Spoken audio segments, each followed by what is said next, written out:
O Livro dos Espíritos, de Allan Kardec. Livro 1. As Causas Primárias. Capítulo 1. Deus. Item 1. Deus e o Infinito. Que é Deus? Deus é a inteligência suprema, causa primária de todas as coisas. O que devemos entender por infinito? Aquilo que não tem começo nem fim, o desconhecido. Todo desconhecido é infinito. Poderíamos dizer que Deus é o infinito? Definição incompleta. Pobreza da linguagem dos homens. Insuficiente para definir as coisas que estão além da sua inteligência. Deus é infinito nas suas perfeições, mas o infinito é uma abstração. Dizer que Deus é o infinito é tomar o atributo de uma coisa por ela mesma, definir uma coisa ainda não conhecida por outra que também não o é. Item 2. Provas da existência de Deus. Onde podemos encontrar a prova da existência de Deus? Num axioma que aplicais às vossas ciências. Não há efeito sem causa. Procurai a causa de tudo o que não é obra do homem, e vossa razão vos responderá. Para crer em Deus é suficiente lançar os olhos às obras da criação. O universo existe. Ele tem, portanto, uma causa. Duvidar da existência de Deus seria negar que todo efeito tem uma causa e afirmar que o nada pode fazer alguma coisa. Que consequência podemos tirar do sentimento intuitivo que todos os homens trazem consigo da existência de Deus? Que Deus existe, pois de onde lhes virá esse sentimento se ele não se apoiasse em nada? É uma consequência do princípio de que não há efeito sem causa. O sentimento íntimo da existência de Deus que trazemos conosco não seria o efeito da educação e o produto de ideias adquiridas? Se assim fosse, por que os vossos selvagens também teriam esse sentimento? Se o sentimento da existência de um ser supremo não fosse mais que o produto de um ensinamento, não seria universal nem existiria, como as noções científicas, senão entre os que tivessem podido receber esse ensinamento. Poderíamos encontrar a causa primária da formação das coisas nas propriedades íntimas da matéria? Mas então, qual seria a causa dessas propriedades? É sempre necessária uma causa primária. Atribuir a formação primária das coisas às propriedades íntimas da matéria seria tomar o efeito pela causa, pois essas propriedades são em si mesmas um efeito, que deve ter uma causa.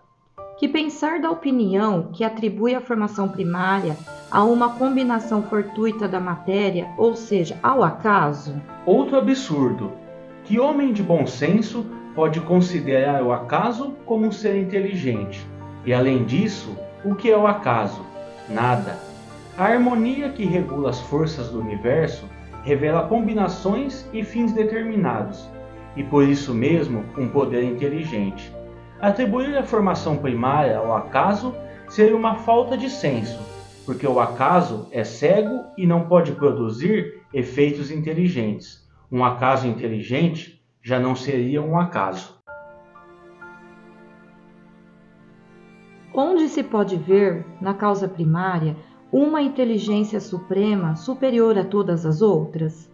Tendes um provérbio que diz o seguinte: pela obra se conhece o autor. Pois bem, vede a obra e procurai o autor. É o orgulho que gera a incredulidade. O homem orgulhoso nada admite fora de si, e é por isso que se considera um espírito forte. Pobre ser que um sopro de Deus pode abater.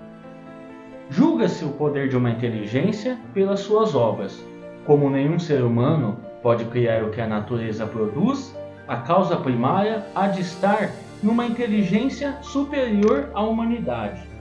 Sejam quais forem os prodígios realizados pela inteligência humana, essa inteligência tem também uma causa, e quanto maior for a sua realização, maior deve ser a causa primária. Essa inteligência superior é a causa primária de todas as coisas, qualquer que seja o nome pela qual o homem a designe.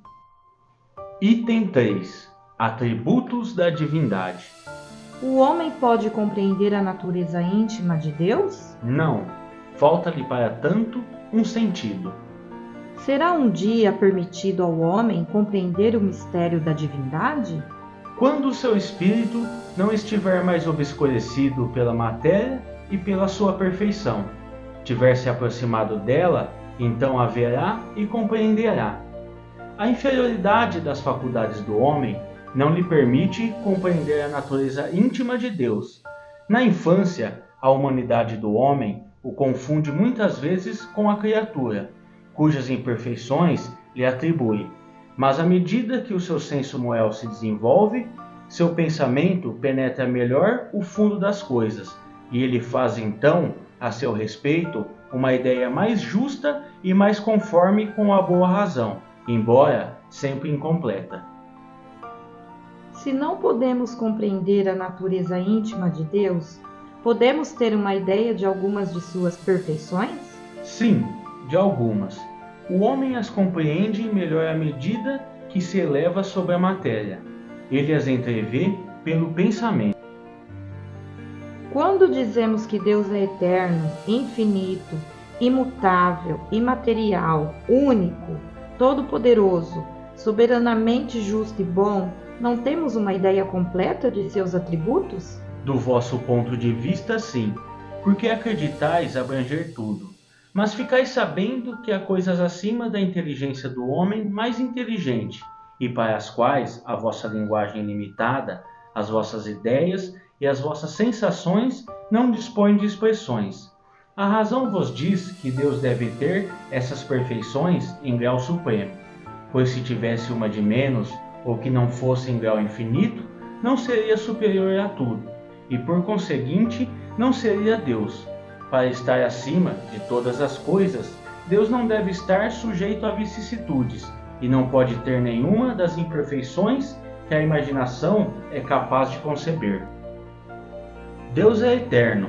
Se ele tivesse tido um começo, teria saído do nada, ou então teria sido criado por um ser anterior. É assim que pouco a pouco remontamos ao infinito e à eternidade. É imutável. Se ele estivesse sujeito a mudanças, as leis que regem o universo não teriam nenhuma estabilidade.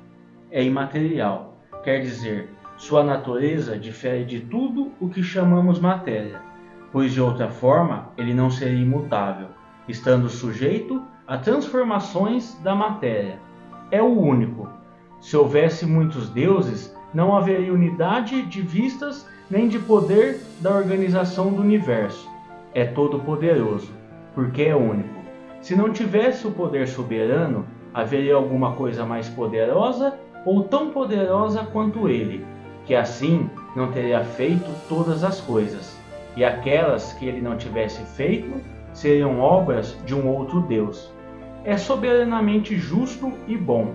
A sabedoria providencial das leis divinas se revela nas menores como nas maiores coisas, e essa sabedoria não nos permite duvidar da sua justiça, nem da sua bondade. Item 4. Panteísmo. Deus é um ser distinto, ou seria, segundo a opinião de alguns, a resultante de todas as forças e de todas as inteligências do universo reunidas? Se assim fosse, Deus não existiria, porque seria efeito e não a causa. Ele não pode ser ao mesmo tempo uma coisa e outra. Deus existe, não o podeis duvidar, e isso é o essencial. Acreditai no que vos digo e não querais ir além. Não vos percai num labirinto de onde não podereis sair.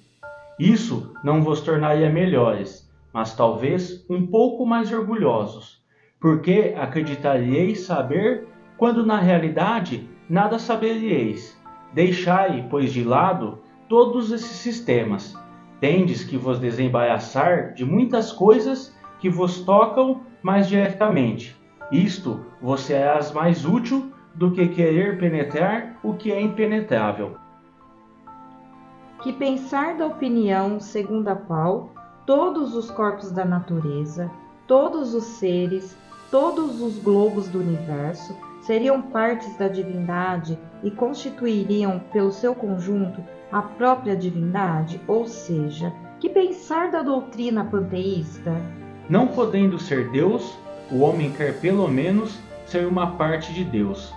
Os que professam essa doutrina pretendem nela encontrar a demonstração de alguns dos atributos de Deus. Sendo os mundos infinitos, Deus é, por isso mesmo, infinito, o vácuo ou o nada não existindo em parte alguma. Deus está em toda parte. Deus estando em toda parte, pois que tudo é parte integrante de Deus, dá a todos os fenômenos da natureza uma razão de ser inteligente. O que se pode opor a este raciocínio? A razão. Reflete maduramente e não vos será difícil reconhecer-lhe o absurdo. Esta doutrina faz de Deus um ser material que, embora dotado de inteligência suprema, seria em ponto grande aquilo que somos em ponto pequeno. Ora, a matéria se transformando sem cessar, Deus nesse caso não teria nenhuma estabilidade e estaria sujeito a todas as vicissitudes e mesmo a todas as necessidades da humanidade. Faltar-lhe-ia um dos atributos essenciais da divindade, a imutabilidade. As propriedades da matéria não podem ligar-se à ideia de Deus, sem que o rebaixemos em nosso pensamento. E todas as sutilezas do sofisma não conseguirão resolver o problema da sua natureza íntima. Não sabemos tudo o que ele é, mas sabemos aquilo que não pode ser. E este sistema está em contradição com as suas propriedades mais essenciais, pois confunde o Criador com a criatura, precisamente como se quiséssemos que uma máquina engenhosa fosse parte integrante do mecânico que a concebeu. A inteligência de Deus se revela nas suas obras, como a de um pintor no seu quadro. Mas as obras de Deus não são o próprio Deus, como o quadro não é o pintor que o concebeu e executou.